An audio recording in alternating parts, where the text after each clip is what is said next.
अस्सलाम वालेकुम स्टूडेंट्स, उम्मीद है आप सब खैरियत से होंगे। मैं फिर हाजिर हूँ अपनी नई वीडियो के साथ। वीडियो को शुरू करने से पहले बिल्कुल एक बात, वो तमाम सब्सक्राइबर जो मेरी वीडियोस को देखते हैं लेकिन चैनल को सब्सक्राइब नहीं करते, तो काइंडली जाकर चैनल को सब्सक्राइब कर दें। वो बिल्कुल फ्री है, फ्री ऑफ कॉस्ट है।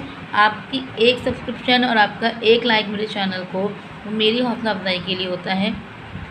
तो काइंडली वीडियो को लाइक ज़रूर किया करें और जिन्होंने अब तक चैनल को सब्सक्राइब नहीं किया वो चैनल को सब्सक्राइब कर दें, ताकि मेरी आने वाली वीडियोज़ और उनकी नोटिफिकेशन आपको मिलती रहे। क्योंकि काहे बकाहे में आगे जो बुक्स हैं 5, 6, 7, 8 पर वीडियोज़ भी इंशाल्लाह जल्द बनाऊँगी। आप मुझे कमेंट करके बताएँ कि आपको कौन सी बुक पे वीडियो चाहिए।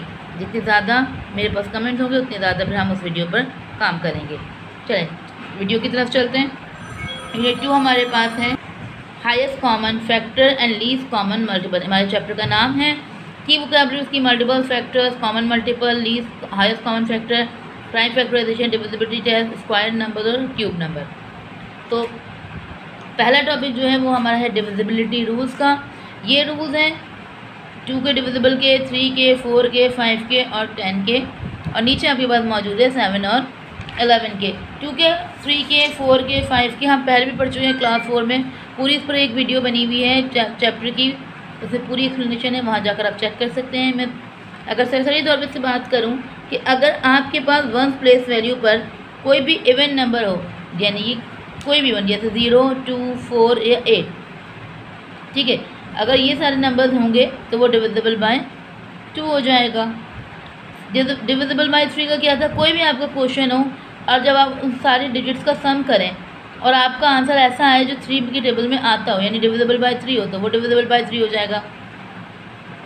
डिविजिबल बाय 4 का क्या रूल है, 1 और 10 इन दोनों वैल्यूज़ को अगर आप मिलाएं और अगर ऐसा डिजिट बनता है जो 4 के टेबल में गिवन हो, यानी कि आता हो, तो वो डिविजिबल बाय 4 हो जाएगा।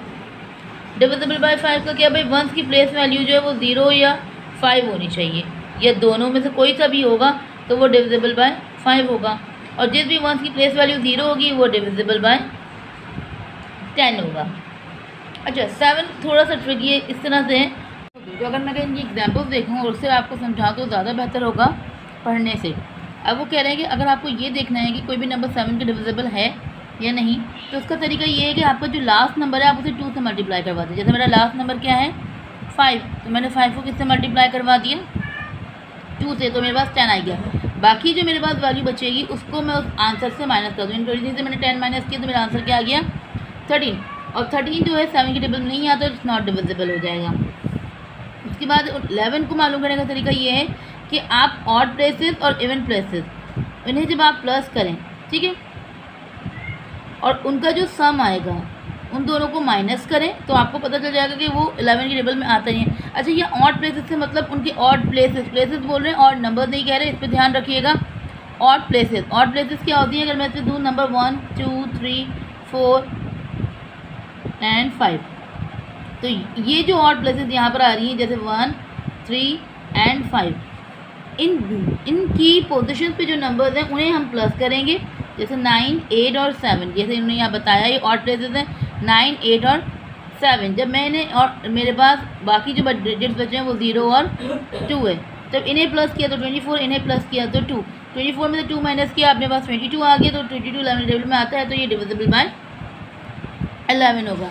तो अपनी एक्सरसाइज की तरफ चलते हैं। एक्सरसाइज 1 हमारे पास भी कुछ इसी तरह से गिवन किया उन्होंने, कि वो ये कह रहे हैं कि कुछ नंबर्स यहाँ पर आपको उन्होंने गिवन किया और आपको ये बताना है कि वो नंबर जो हैं वो इन टेबल्स में आते हैं नहीं। पहला उन्होंने किया हुआ है, दूसरे नंबर की तरफ अगर हम चलें तो लास्ट में आपके पास यहाँ पे उन्होंने 0 दिया हुआ है, और 0 मैंने कहा लास्ट में जब भी जहाँ पर भी आपको 0 आएगा लास्ट में 1 प्लेस पे 0 होगा तो वो 2 की टेबल में भी आएगा और वो 5 की टेबल में भी आएगा।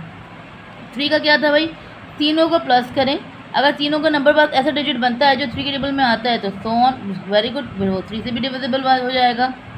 तो अगर मैं देखूँ 8 और 8 16, 16 और 5 21, 21, और 21 3 की टेबल में आता है तो ये 3 में भी आएगा। 4 में देखें तो लास्ट के 2 डिजिट्स, वैसे 2 0 है तो एक 0 अगर मैं इग्नोर करूँ तो अगला नंबर मेरे पास बनता है 80, और 4 की टेबल में 80 आता है, तो यानी कि ये 4 की टेबल में भी आएगा। 7 की टेबल में उन्होंने आपसे कहा कि भाई लास्ट डिजिट्स देखें आप, लास्ट डिजिट को 2 से मल्टीप्लाई करेंगे 0, 0 को 0 से मल्टीप्लाई करेंगे 0, और 6 7 8 0 को अगर मैं 0 से माइनस करूँगी तो 6 7 8 ही आएगा। और अगर मैं इसे डिवाइड करूँ, यानी कि 7 के टेबल में मुझे ये देखना है कि भाई ये 6607 आता है या नहीं आता, तो आप सिंपल डिवाइड करके देख लें भाई ये 7 के टेबल में 67 आता है, तो 6 6 36, 6 7 42, सॉरी 7 6 42, 7 7 49, 7 8 63, 64, 65, 66, 74 बचा, और 7 के टेबल में 48 नहीं आता।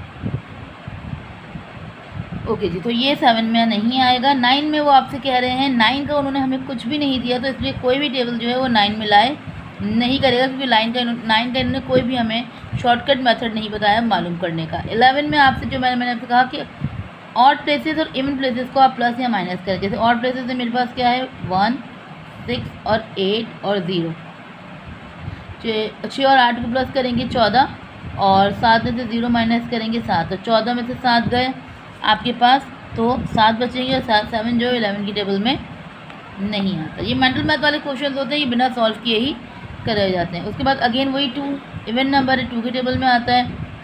अगर मैं सबको प्लस करूँ 8 2 10 10 5 15, 15 3 की टेबल में आता है। लास्ट नंबर है 58, और अगर मैं ये देखूँ 4 की टेबल में 18 आता है, 4 4 2 3 नहीं आता, तो ये 4 की टेबल में नहीं आएगा। 5 की टेबल में ये नहीं आएगा।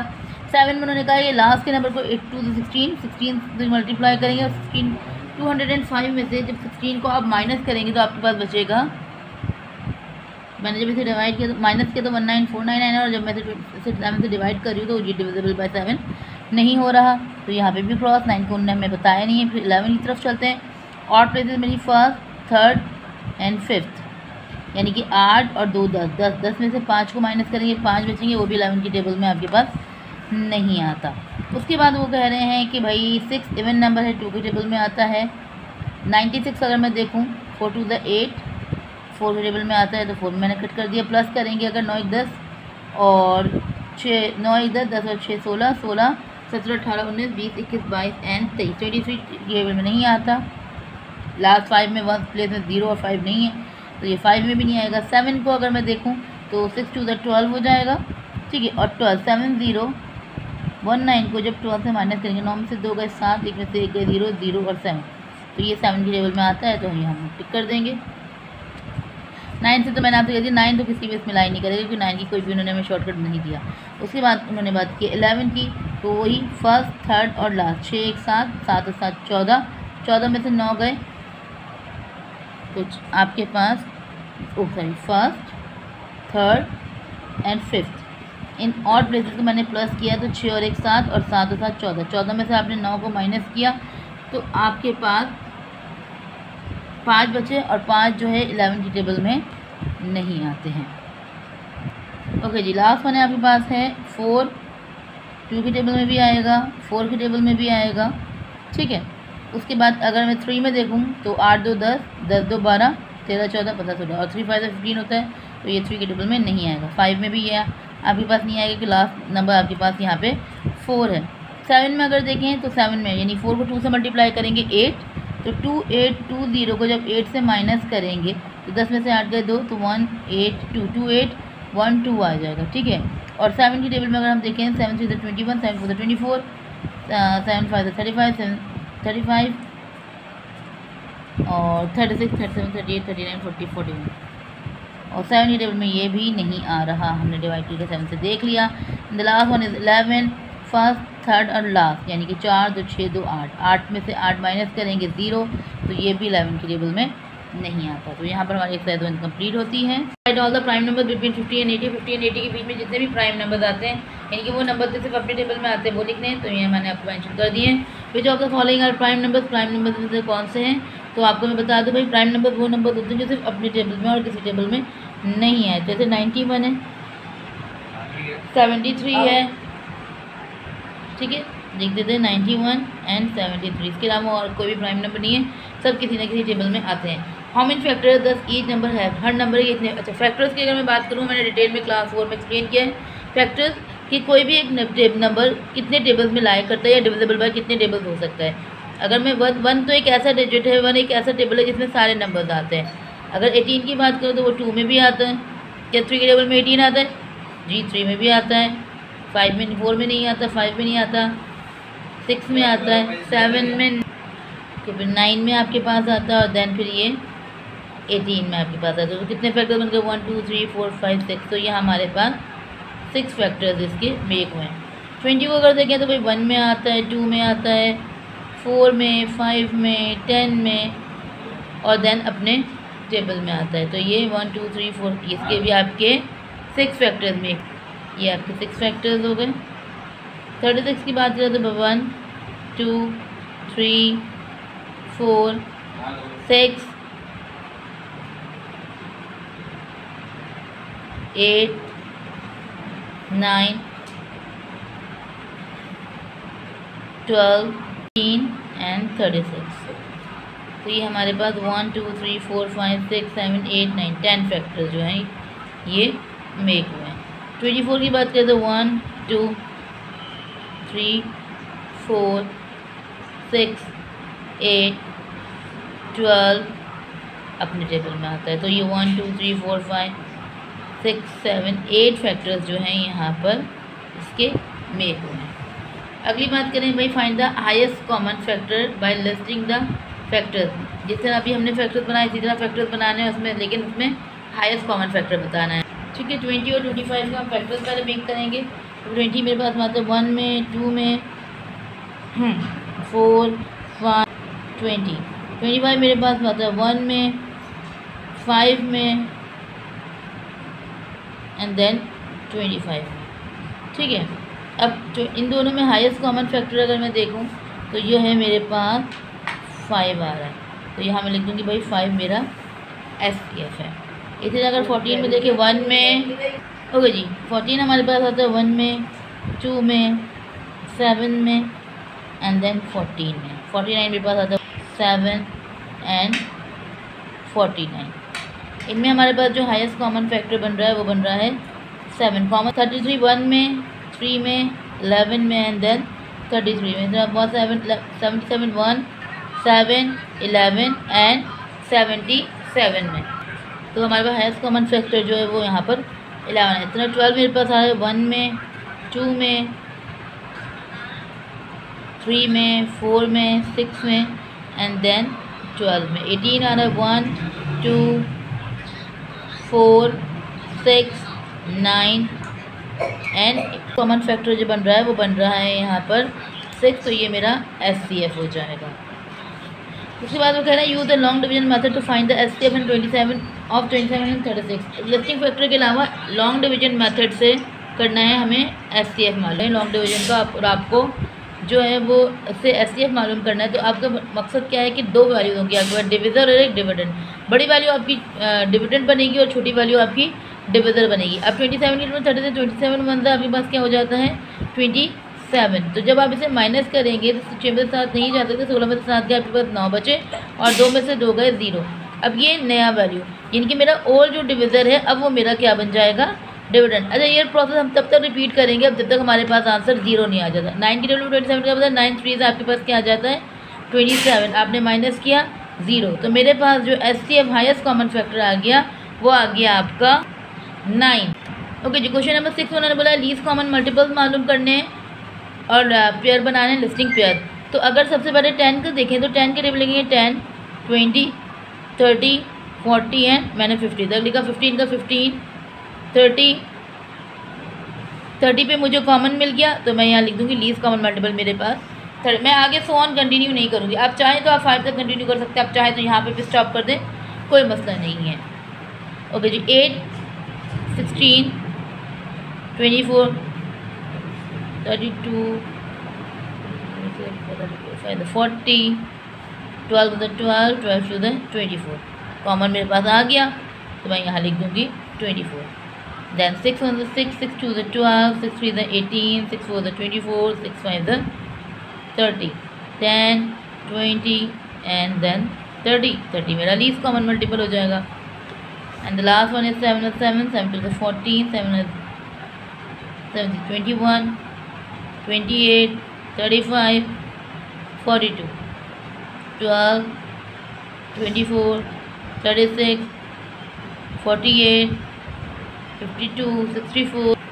ठीक है, 52 64 76 अच्छा, अभी तक हमारे पास कुछ भी कॉमन नहीं आया, तो 7 को आगे करते हैं। ओके जी, 7 14 49 7 56 7 9 63 एंड 7 10 17 देन 84। चलो अब यहाँ जगह नहीं है, रुकते हैं, इसे कंटिन्यू करते हैं। ओके जी, 12 22 36 48 52 64 76, ये हो गया आपका 84, यानी कि ये कॉमन हो गया मेरा। अब चाहो तो इस तरह सर्कल मेक कर लो भाई कि मेरा ये कॉमन बना, तो ये मेरा लिस्टिंग कॉमन मल्टीपल, ये मेरा, and then the last one मेरा। ठीक है, तो ये मेरा हाईएस्ट लीस्ट कॉमन मल्टीपल 84 आ गया। ओके जी, अब मैंने बोला एलसीएम मालूम करना है बाय डिवीजन मेथड। अच्छा, एचसीएफ का डिवीजन मेथड अलग है और एलसीएम का डिवीजन मेथड जो है वो अलग आएगा। इसका ज़्यादा आसान है एचसीएफ के मुकाबले में। अब यहाँ पे आपके पास 26 और 54 दोनों मैंने साथ लिख दिए। 26 मेरे पास जो है वो 2 के टेबल में आता है, यानी 2 1 2 2 3 6, और 54 भी मेरे पास 2 के टेबल में आता है, यानी कि 2 2 4 2 7 14, 2 2 4 1 कैरी गया यहाँ से, और 2 7 14 हो गया। अब 13 अपने टेबल में आता है, तो 13 1 13, 27 मैंने एज इट इज देख दिया। अब 27 3 के टेबल में आता है, 3 9 27 एंड 3 3 9 एंड 3 1 3। अच्छा, आप कहेंगे भाई कि 9 की 27 1 27 लिख देते हम, लेकिन ऐसा नहीं करना। जब भी आप एचसीएफ या एलसीएम मालूम करते हैं तो हमेशा वहाँ पे प्राइम नंबर्स को आप यूज़ करें। प्राइम नंबर से यूज़ करने पर ही आपका आंसर सही आएगा। अगर अदरवाइज प्राइम नंबर के आपको यूज़ करते हैं आंसर को कट कर देते हैं। ठीक है, ये मैंने डिवाइड किया। अब जितने भी मेरे सम्स आए, जो नंबर्स आए डिजिट से मेरे, उन्हें मैं आपस में मल्टीप्लाई कर दूँगी। ठीक है, 2 13 3 3 3, तो 13 को 2 से मल्टीप्लाई किया, 26 78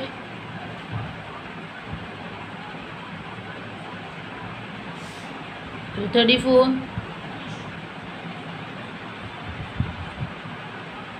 ये हो गया 702। तो यहाँ पे मेरा आंसर इसका आ गया 702, मेरा एलसीएम आ गया। ओके जी, एक्सरसाइज नंबर 3 में आपकी बात है रियल लाइफ प्रॉब्लम है। लीस्ट कॉमन मल्टीपल की पर एलसीएम की वो बोले, a bell chimes after every 10 minute, another bell chimes after every 12 minute and third bell chimes after every 15 minute. एक बेल है जो बज रही है हर 10 मिनट बाद, दूसरी बेल बजती है हर 12 मिनट बाद, और तीसरी बेल बजती है हर 15 मिनट बाद। अगर ये तीनों एक साथ सुबह 10:30 बजे बज रही हैं, यानी कि वो नहीं है तो बज रही है, तो ये कब दोबारा एक साथ इस तरह से बजेंगी? लीस्ट कॉमन है, एलसीएम है, एलसीएम निकालने का डिवीजन तरीका हमने यहाँ पे देखा हुआ है। तो डेटा की तरफ जाएँ तो वो थी सारी बातें जो उसमें लिखी हैं वो एज इट इज हमने यहाँ लिख दी है। First 10, second 12, third 15। अगर वो एक साथ 10:30 पे हो रही हैं तो नेक्स्ट कब होंगी? सो तीनों का एलसीएम मालूम कर लेंगे, यानी कि 10, 12 एंड 15। पहला डिजिट देखें और फिर वो नंबर है। जैसे 10 आपके पास कौन सा नंबर में आता है? 2। अच्छा, जब भी आप इस तरह के नंबर हैं आपसे प्राइम है, जैसे 2 3 5 7 11 13 17, सब इन नंबर्स के साथ अपने एचसीएफ और एलसीएम को करें। इसके अलावा कोई और नंबर नहीं लें। कोई और नंबर लेंगे तो आपका आंसर फिर गलत आएगा। जैसे 2 5 10, 2 6 12, 2 के टेबल 15 नहीं आता तो मैंने 15 को एज इट इज उतार दिया। अब पहला डिजिट 5 है, यानी 5 1 5, 5 के टेबल में 6 नहीं आता, 15 आता है, 5 6 15, 1 हो गया। 6 आपके पास आता है 2 के टेबल में, या 3 भी ले सकते हैं, आपकी मर्जी है। 2 1 2 3 6 और 3 एज इट इज, क्योंकि 2 के टेबल में नहीं आता।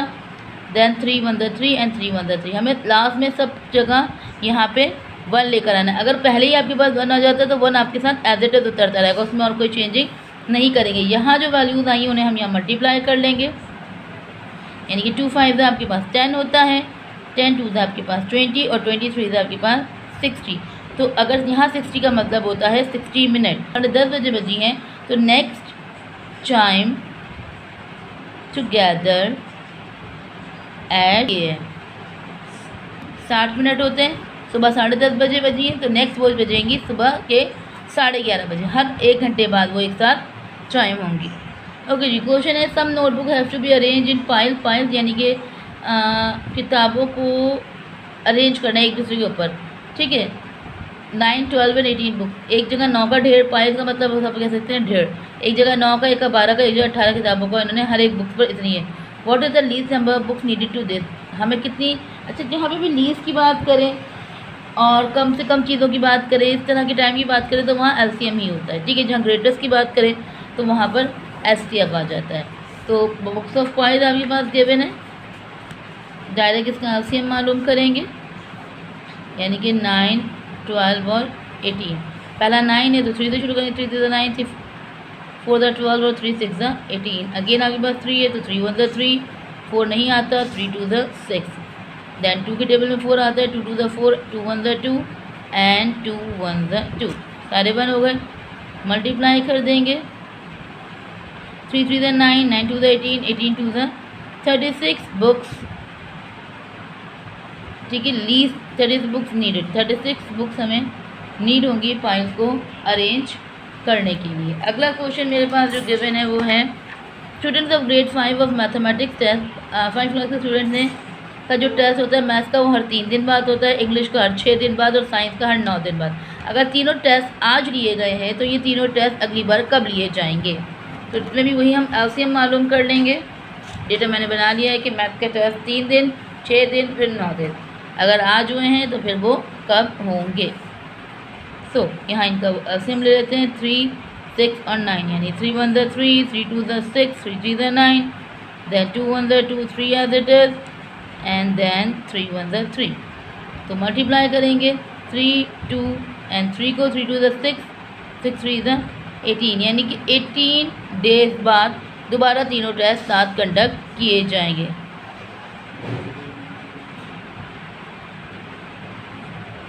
मैंने लिख दिया 18 days after conduct again. Okay, अब ऐसे मालूम करना है find the greatest number which when we divide 259 and 465 leave remainder 4 and 6 respectively. हमें वो ग्रेटेस्ट नंबर बताना है जिसे हम 259 और 465 को डिवाइड करें तो हमारा रिमाइंडर जो है 4 और 6 बचे। तो एसटीएफ मालूम कर लेते हैं दोनों का। ओके जी, दोनों की डिवाइड्स मेरे पास मौजूद है, ये 2 नंबर है और उनकी 2 रिमाइंडर है। तो हम क्या करेंगे, पहले 259 में से 4 माइनस करेंगे तो हमारे पास 9 में से 255 आ जाएगा, और 465 में से हम 6 को माइनस करेंगे 9। ठीक है, अब हम इन दो वैल्यूज़ का एसटीएफ मालूम करेंगे, एक 255 का और एक 459 का। 255 का करें तो भाई 5 5 द 25, 5 1 द 5 एंड 51 1 द 51। और अगर 459 का करें, वैसे जब भी एसटीएफ या एलसीएम मालूम करें आपका लास्ट नंबर आपको बताएगा वंस पे जो प्लेस वैल्यू है कि आपको इवन नंबर लेना है या ऑड। अगर यहाँ ऑड नंबर है तो ऑड नंबर लिया जाएगा, इवन नंबर है तो इवन। यहाँ 9 ऑड नंबर है तो हम 3 लेकर देंगे, 3 1 द 3, 3 5 द 15 और 3 3 the 9, then 5 3 the 15 and 5 1 the 5 and 31 1 the आपके पास क्या आ जाएगा 31। ठीक है, और अगर हम दोनों में देखें तो दोनों में जो हमारा हाईएस्ट कॉमन फैक्टर है, यानी किसको आप किसे डिवाइड करें, जो एग्जैक्ट डिवाइड करें और हमारे पास जो है 4 एंड 6 है, तो ग्रेटेस्ट नंबर हमारे पास इन दोनों में जो आ रहा है वो आ रहा है 51 इज़ द ग्रेटेस्ट नंबर। ठीक है, फैक्टर्स कोई पेयर नहीं बन रहे तो फिर उन्हें ग्रेटेस्ट नंबर बोला है तो हमारा 51 आपके पास यहाँ पर आपका ग्रेटेस्ट नंबर आएगा। ओके जी, नेक्स्ट क्वेश्चन है, वो कह रहे हैं 2 टैंक्स हैं जिसमें एक 180 और 200 लीटर वाटर है। ठीक है, तो 2 बातें मालूम करनी है हमें, एक मैक्सिमम बकेट की that can exactly measure the water in the 2 tanks, जिसमें हमें एग्जैक्टली ये बता सके कि कितने बकेट्स ऑफ वाटर हैं जो इन दोनों टैंक में मौजूद हैं, how many times the bucket have to fill, और हमें कितनी दफ़ा बकेट्स को फिल करना पड़ेगा इन दोनों टैंक्स को ख़त्म करने के लिए। तो दोनों का एसटीएफ मालूम कर लेते हैं। अच्छा जी,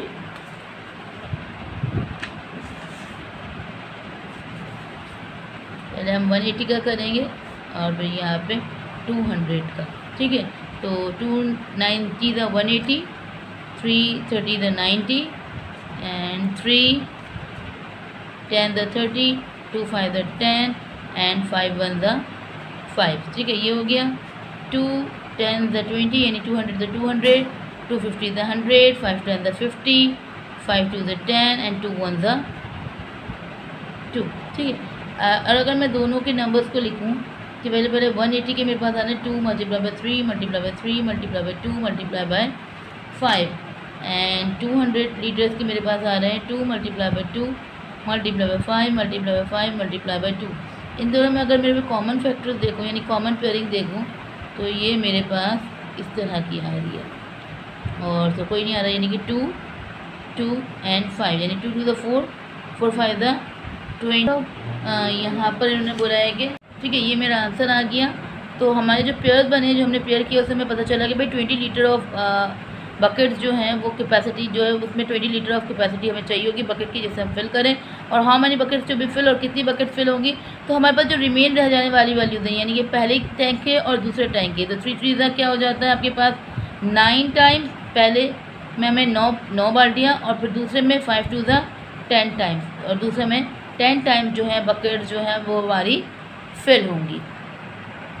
and the last one is कि 2 रोप्स हैं और उसे 24 मीटर लॉन्ग और एक 18 मीटर, उन्हें कट किया है पीसेस में, लेकिन इक्वल लेंथ में। हमें बताना है मैक्सिमम लेंथ ऑफ ईच, और एक length of each piece of rope की कितनी, जो हमने कट किया उसमें एक पीस का जो है वो कितनी लेंथ है। ठीक है, तो सिंपल करेंगे। 24 18 दोनों 2 के टेबल में आते हैं, यानी 2 12 24, 2 6 12, 2 3 6 एंड 3 1 3, 2 9 18, 3 3 9 एंड 3 1 3। अब यहाँ पर हम इनके पेयर्स बना लेंगे। ठीक है, मैक्सिमम लेंथ ऑफ ईच रोप हमें बतानी है, तो हमारे पास जो कॉमन फैक्टर्स हैं मैंने उनको लिख लिया। तो 2 3 6, तो 6 मीटर ऑफ जो है ईच रोप की, जो ईच पीस ऑफ रोप की लेंथ आएगी। तो यहाँ पे हमारा यूनिट 2 फैक्टर्स एंड मल्टीपल खत्म होता है। उम्मीद करती हूँ कि आपको बात समझ में आ गई। कोई भी बात, कोई भी कन्फ्यूजन किसी भी टॉपिक के हवाले से हो तो आप मुझसे कमेंट बॉक्स में पूछ सकते हैं। तब तक के लिए दुआ में याद रखिएगा। मिलते हैं फिर एक नई वीडियो, नई क्लास के साथ। अल्लाह हाफ़िज़।